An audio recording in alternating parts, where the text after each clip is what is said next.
নমস্কার, খুশবু কিচেনে আপনাদেরকে স্বাগত। আজ আমরা একটা নতুন রেসিপি নিয়ে হাজির হয়েছি। এই রেসিপিটা হলো নিমকি, যেটা খেতে খুবই সুন্দর। তো চলুন এটা কিভাবে তৈরি করা যাবে সেটা বলে দিচ্ছি। তার আগে আপনারা ভিডিওটাকে লাইক, শেয়ার, সাবস্ক্রাইব করে দেবেন এবং পাশে থাকা বেল আইকনটা ক্লিক করে দেবেন।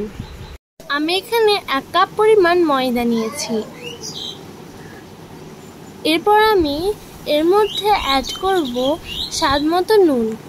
এরপর আমি এর মধ্যে অ্যাড করব কালো জিরে এবং মৌরি। এরপর এর মধ্যে অ্যাড করব কিছুটা পরিমাণ চিনি। এটাকে হাতে করে ভালোভাবে মেখে নেব। দেখুন এটা মাখা হয়ে গেছে। এরপর আমি এর মধ্যে কিছুটা পরিমাণ তেল দিয়ে দেবো। এটাকে আবার হাতে করে আমি ভালোভাবে মেখে নেব, যাতে ময়দার সঙ্গে তেলটা ভালোভাবে মিশে যায়। দেখুন এটাকে ভালোভাবে মেখে নিচ্ছি। এটা মাখার পর আমি এর মধ্যে অল্প পরিমাণ জল দিয়ে এটাকে আবার মেখে নেব। এই রেসিপিটা খেতে কিন্তু খুবই টেস্টি। এটা দোকানের মতোই হবে।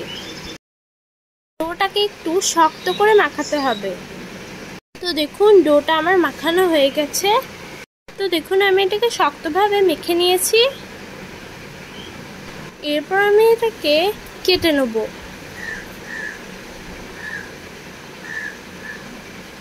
আমি এটাকে ভালোভাবে হাতে করে গোল করে নেব। তো দেখুন এরপর আমি একটা বেলুনের সাহায্যে এটাকে বেলে নেব। আমার বেলা হয়ে গেছে। তো দেখুন আমি গোলভাবে বেলে নিয়েছি। এরপর আমি একটা ছুরির সাহায্যে এটাকে নিমকি শেপ দেবো। প্রথমে আমি এটাকে সোজাভাবে কেটে নেব। এরপর আমি এরকমভাবে এটাকে কেটে নেব। তো দেখুন নিমকি শেপ চলে আসছে। এরকমভাবে আমি সবগুলোকে কেটে নেব। তো দেখুন আমার কাটা হয়ে গেছে। আমি এটাকে একটা প্লেটে তুলে নেব।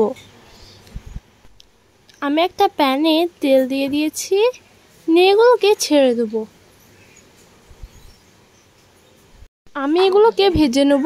তো দেখুন কতটা ক্রিস্পি হয়েছে। আমি একটা আপনাদেরকে ভেঙে দেখাচ্ছি। দেখুন কত সুন্দর হয়েছে। আজকের মতো বিদায় নিচ্ছি। ভালো থাকবেন, সুস্থ থাকবেন আর পরের ভিডিওটির জন্য অপেক্ষা করবেন।